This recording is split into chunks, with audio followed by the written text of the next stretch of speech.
Bonjour à tous. Donc je me présente. Donc, je suis Catherine Tessier, je suis chercheuse à l'ONERA, Office national d'études et de recherche aérospatiale à Toulouse. Je suis référente intégrité scientifique et éthique de la recherche pour l'ensemble de l'ONERA. Et je suis membre du comité national pilote d'éthique du numérique. Et à ce titre, nous avons rendu, il y a 2 ans maintenant, un avis, donc à la demande du Premier ministre, sur le véhicule autonome. Bien. Et vous voyez que j'ai rajouté des guillemets. Et on va voir ça ensemble. Bien. Alors, d'après vous, c'est quoi un véhicule autonome? Vous avez des idées? Ils ont tout seul. Hein. C'est un conducteur humain? Pardon? C'est un conducteur humain? Sans conducteur humain. Oui. Il y a plusieurs grades, je dirais. C'est-à-dire? C'est-à-dire qu'il y a des niveaux dans l'aide à la conduite. Oui, c'est ce qu'on trouve. C'est ce qu'on trouve dans la littérature, oui. Sans apport d'énergie. Oui, alors c'est intéressant, parce que c'est un autre sens d'autonome. C'est intéressant. Oui, alors c'est pas... Malheureusement, ça n'est pas entendu dans ce sens-là. Oui. La capacité à prendre des décisions. Oui. Pour sortir des situations particulières. Oui, voilà. Très bien. Donc voilà quelques éléments, effectivement, donc de ce qu'on met sous le vocable véhicule autonome. Et vous avez vu que j'ai mis des guillemets. Voilà. Bon. Alors voilà, puisque nous sommes dans les rencontres de l'esprit critique, quelques idées reçues donc sur ce type de véhicule. Le véhicule fonctionne tout seul. Autonome, il fonctionne tout seul. Bon. Le véhicule prend des décisions, ce que vous venez de dire. Le véhicule prend des décisions. Le véhicule, alors, voilà, on entend ça aussi. Le véhicule fait ce qu'il veut. Bien. Alors, la première chose, et c'est pour cela que j'ai mis des guillemets autour de autonome, c'est un problème de terminologie. Alors, ça ne se limite pas au terme autonome. Là, je sors d'une conférence où on a parlé dans une table ronde d'intelligence artificielle. Il faut être extrêmement prudent avec ce terme intelligence artificielle. Donc, je rappelle que l'intelligence artificielle, c'est une discipline scientifique, au même titre que les mathématiques, la physique, l'astronomie, la biologie, etc. Donc, on ne dit pas des intelligences artificielles ou une intelligence artificielle. Comme on ne dit pas des biologies ou des physiques qui se promèneraient. Hein. Donc l'intelligence artificielle ne consiste pas en des entités qui seraient intelligentes et qui en plus seraient artificielles. Non, pas du tout. Hein. C'est une discipline scientifique. Bien. Donc à l'intérieur de cette discipline scientifique, il y a la robotique. Et nous allons voir dans la planche suivante que le véhicule donc à conduite automatisée est un robot, au sens propre du terme. Donc la première chose à faire, c'est d'utiliser un vocabulaire adéquat et qui ne personnifie pas les objets, qui ne personnifie pas les logiciels. Bien. Pourquoi ? Parce que lorsqu'on utilise le terme autonome, on l'entend la plupart du temps au sens courant du terme, voire au sens philosophique, c'est-à-dire qu'il s'applique à une entité vivante. Donc on dit qu'un être humain est autonome, par exemple, ou un animal est autonome, par exemple. Et ça veut dire quoi ? Eh bien, ça veut dire que cet être est capable d'agir selon ses propres lois. C'est l'étymologie grecque, hein, autonomos, se fixe ses propres lois, et donc voilà, peut décider pour lui-même en particulier. Voilà, ce qui n'est pas le cas d'un objet. Hein, ce bureau, cette bouteille, etc., ne sont pas autonomes. Et un logiciel n'est pas autonome non plus. Et un robot n'est pas autonome non plus. Alors, ça vient d'où, ça ? Ça vient en fait du vocabulaire de la robotique. Les roboticiens, les informaticiens de manière générale, savent bien de quoi ils parlent lorsqu'ils disent « c'est un robot autonome ». D'accord ? Il s'agit là de ce qu'on appelle en robotique l'autonomie décisionnelle, c'est-à-dire l'automatisation, et là j'insiste, hein, il s'agit d'automatiser, l'automatisation d'un certain nombre de fonctions dans la machine.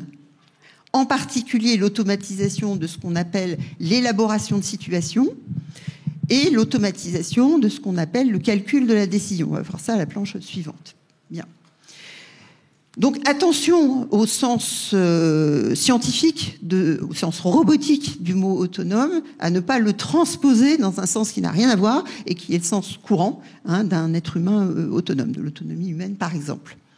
Donc la première préconisation qu'on a écrite dans cet avis, c'est de bannir le terme véhicule autonome et de le remplacer par véhicule à conduite automatisée. Et d'ailleurs, ça a eu son petit effet, on en est assez content, c'est-à-dire qu'en particulier le ministère des Transports, dans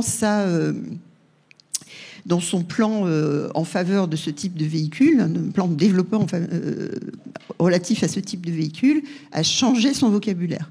Donc ça, c'est pas mal. On trouve quasiment plus d'occurrences de véhicules autonomes sur le site du ministère. Voilà.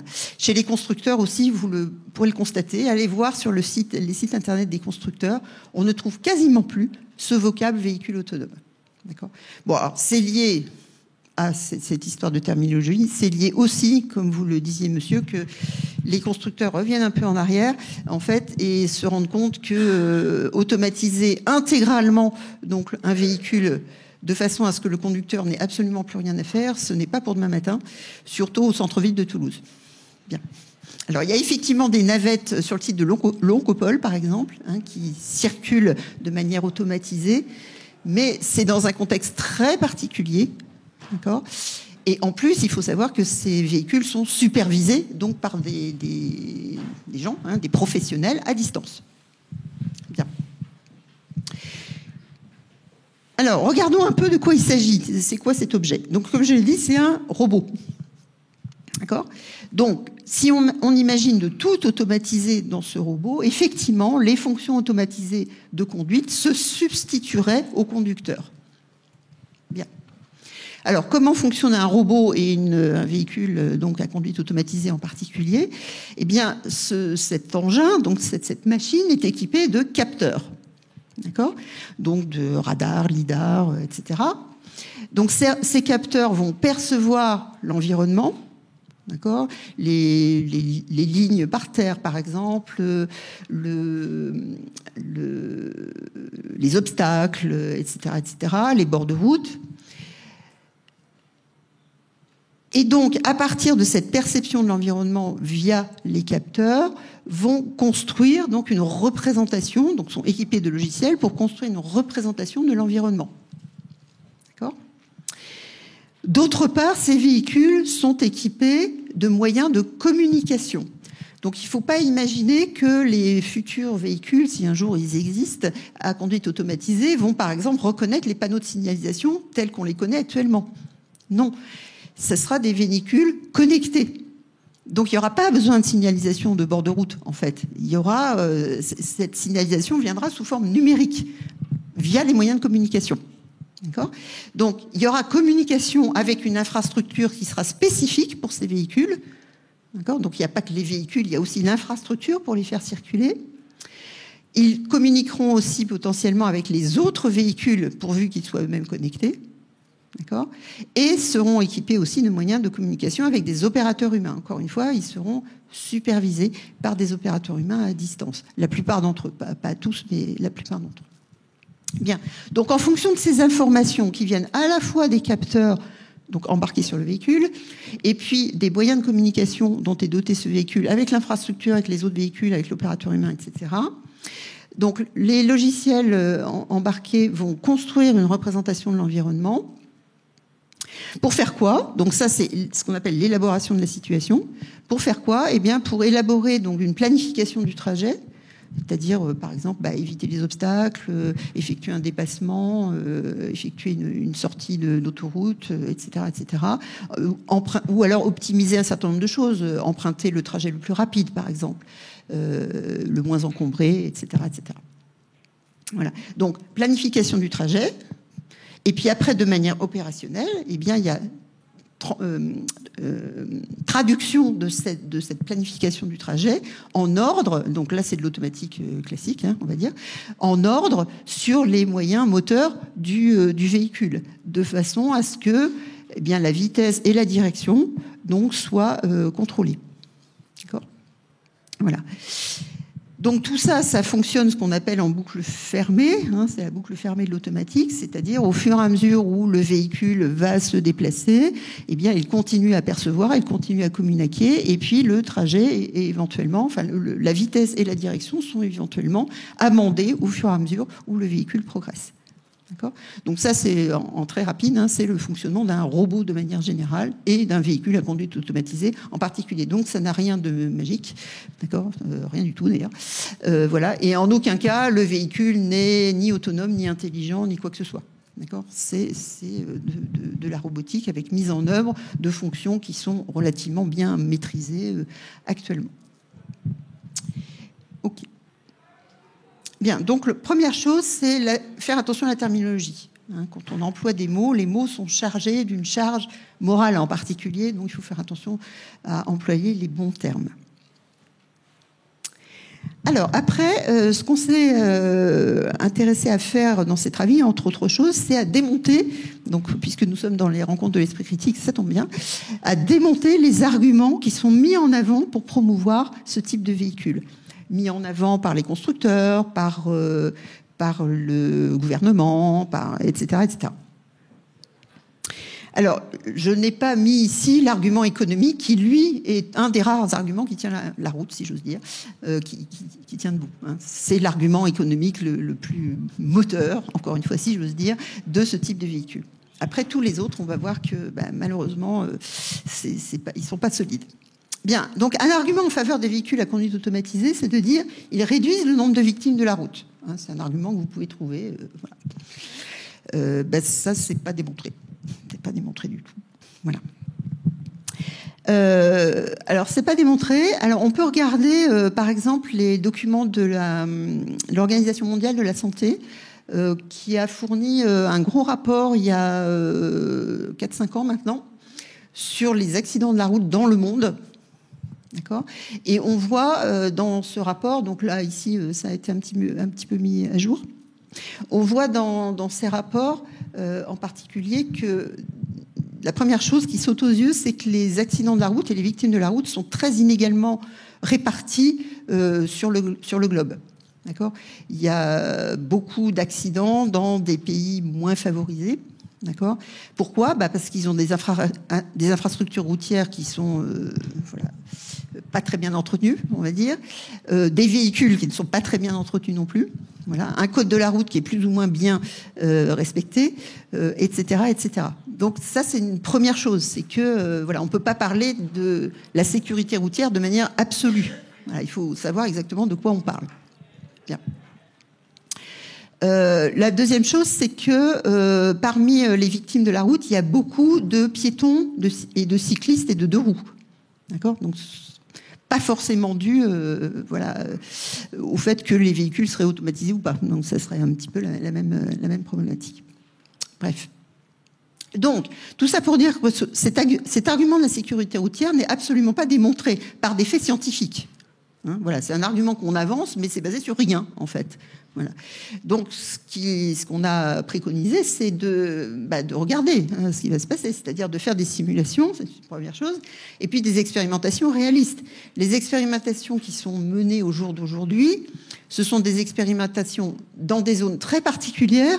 Hein, donc, il y a quelques temps, on avait une navette à Les Jules Guesde, hein, si vous vous rappelez, qui faisait des allers-retours. Voilà. D'ailleurs, les gens s'amusaient avec, se mettaient devant pour voir si elle allait s'arrêter. Mais en tout cas, on n'a pas mis de véhicules à conduite automatisée au milieu de la place de l'Étoile à Paris ou au centre-ville de Toulouse. D'accord ? Bah oui. Bon. Il y a des expérimentations, par exemple aux États-Unis, alors qui sont beaucoup plus laxistes en termes de réglementation, et donc il y a des accidents. D'accord ? Voilà. Parce que c'est quelque chose qui, au jour d'aujourd'hui, ne fonctionne pas très bien. D'accord ? La voiture totalement automatisée ne fonctionne pas très bien. Pourquoi ? Parce qu'il y a des problèmes de perception, de l'orage, hein, sur l'environnement perçu en particulier, et qui fait que le calcul de décision n'est pas adapté à la situation réelle. Voilà.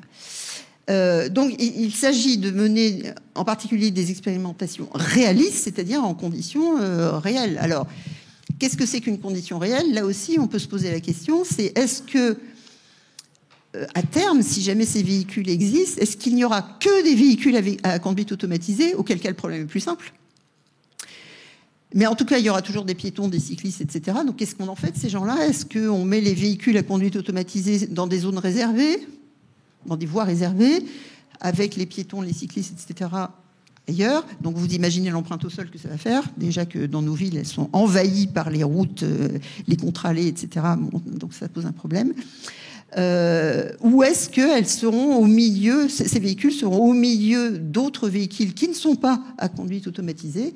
Et là, ça pose des problèmes majeurs, puisque avec deux sortes de véhicules qui ne fonctionnent pas du tout de la même façon, avec des véhicules avec un conducteur qui est capable de faire à peu près n'importe quoi, c'est très compliqué. D'accord ? Et en tout cas, il faudra un cadre. Alors, le cadre réglementaire existe déjà pour les expérimentations, mais si on veut les pousser plus loin, il faudra adapter ce cadre réglementaire. Voilà. Donc, la première chose à retenir, c'est que on ne sait pas, en fait, si ces véhicules à conduite automatisée vont augmenter la sécurité routière. Et en tout cas, il faudrait préciser quel véhicule à conduite automatisée, dans quel contexte, dans quel endroit, au milieu de quoi, etc. Bien. Alors, un autre argument, c'est ils rendent plus autonomes, au sens véritable du terme, les personnes qui ne peuvent pas conduire. Ça, c'est un argument que l'on trouve aussi. Donc, personnes qui ne peuvent pas conduire, par exemple, les personnes âgées, les personnes en situation de handicap, les enfants. D'accord ? Donc, très bien, la voiture vient chercher la personne monte dedans, et puis, la personne est conduite à l'endroit où elle veut aller. Bien.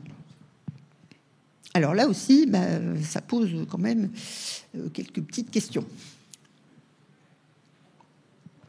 Donc en tout cas, si c'est pas complètement faux, c'est au moins à nuancer. Alors la première chose, c'est que de quelles personnes on parle, et ces personnes, elles habitent où, en fait? Dans les villes ou dans les campagnes? D'accord ? Il se trouve qu'actuellement, les expérimentations qui sont faites, en particulier en France, sont essentiellement faites dans des milieux, disons, périurbains. Donc, on parle de l'Oncopole ici, sur des campus, etc.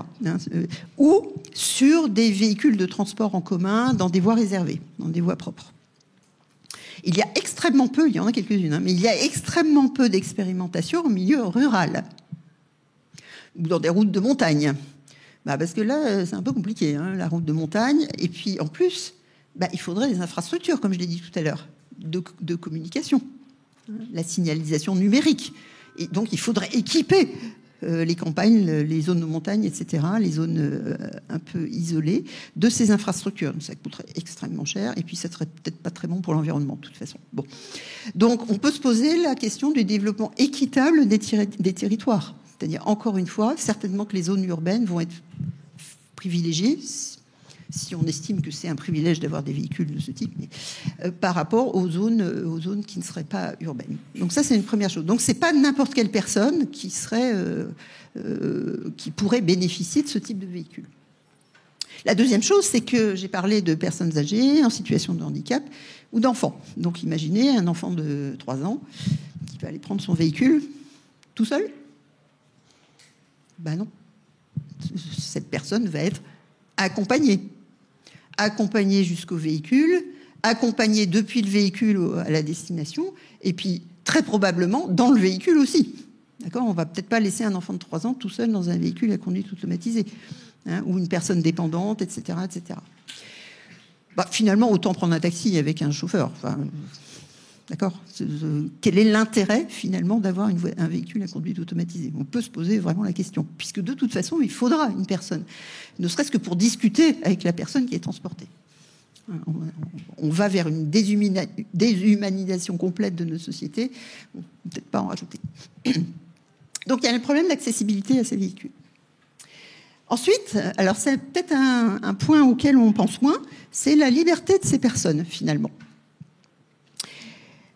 Parce qu'un véhicule à conduite automatisée, s'il n'est pas privé ou privatif, ça je le mets de côté, donc s'il appartient à une société de location, par exemple, de véhicules mis à disposition des personnes en situation de handicap, par exemple, eh bien peut-être que les véhicules auront un trajet très particulier, très prédéterminés.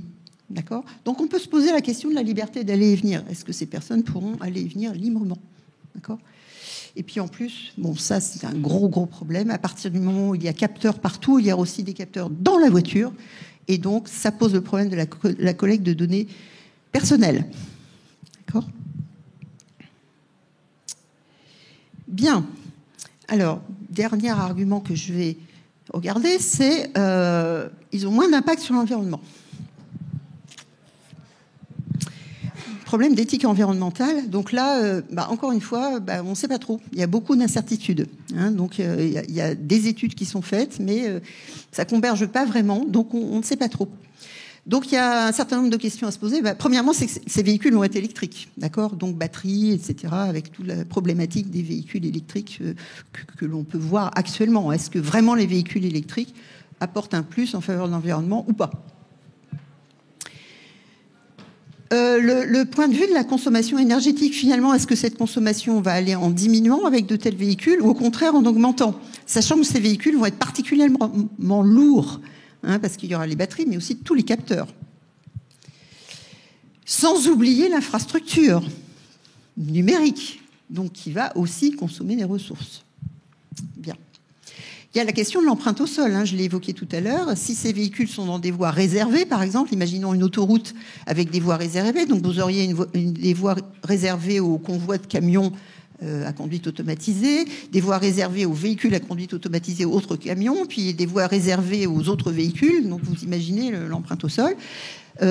Ça est à rajouter au fait, imaginons des véhicules complètement automatisés, ça vaudrait peut-être pas le coup d'avoir des parkings pour ces véhicules à conduite automatisée, mais peut-être qu'ils seraient en maraude constamment dans la ville à la recherche de clients. Vous imaginez Donc, au lieu de réduire les encombrements, ça les augmenterait. Bien. Donc, de manière plus globale, hein, il faut s'interroger, est-ce qu'on veut plus de mobilité ? C'est très à la mode, hein, il faut être plus mobile, etc. Il faut vraiment se poser la question actuellement, est-ce qu'il faut être plus mobile ou au contraire, être moins mobile et avoir des ressources type magasins de première nécessité, médecins, écoles, etc. à portée de chacun. Et puis le fameux effet rebond, c'est quand bien même ce type de véhicule serait scientifiquement démontré que effectivement la consommation énergétique serait moindre que les véhicules actuels ou les véhicules conduits par un conducteur. Il y a à chaque fois qu'on énonce ce genre de choses, il y a forcément l'effet rebond. Ça consomme moins, donc je vais l'utiliser plus. Et donc globalement, il y a une augmentation de la consommation. D'accord ? Voilà, terminé.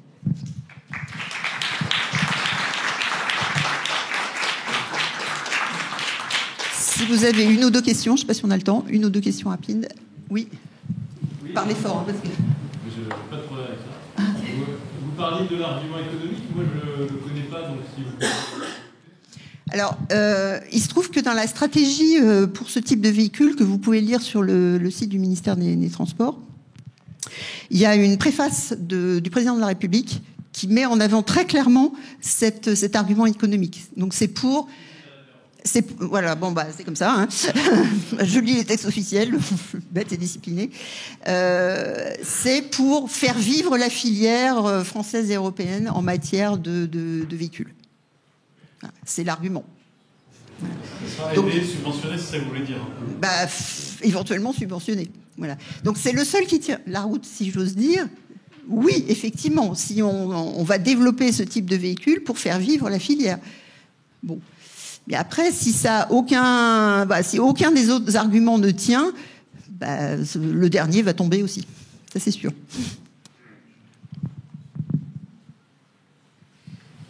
Et vous avez parlé beaucoup, il faut de la communication, chaque fois pour faire fonctionner ces véhicules. Qu'en est-il de la marche dégradée ? Oui, alors effectivement, oui, j'en ai pas parlé du tout. Donc le fonctionnement dégradé, il faudra qu'il y ait un conducteur, bien sûr. Donc le mythe des personnes qui sont en train de jouer aux échecs ou de regarder des films dans la voiture, ça c'est un mythe. Hein. C'est-à-dire que il y aura forcément un ou plusieurs passagers conducteurs, c'est-à-dire capables de reprendre la main s'il y a un problème, si la communication marche plus, etc., etc. Et ça veut dire que donc le fameux permis de conduire, qu'est-ce qu'il va devenir ? Ça va devenir quelque chose de différent du permis de conduire actuel, parce qu'il va falloir savoir reprendre la main. Et puis, ça c'est un problème de facteur humain, c'est que si on est en train de regarder un film ou de corriger ses copies ou je ne sais quoi, et que tout d'un coup le véhicule balance un signal en disant « Oh là là, faut reprendre la main », forcément que l'humain va pas savoir faire. D'accord ? Donc là, il y a un gros problème de facteur humain que n'ont pas tout à fait d'ailleurs envisagé les constructeurs. C'est un problème.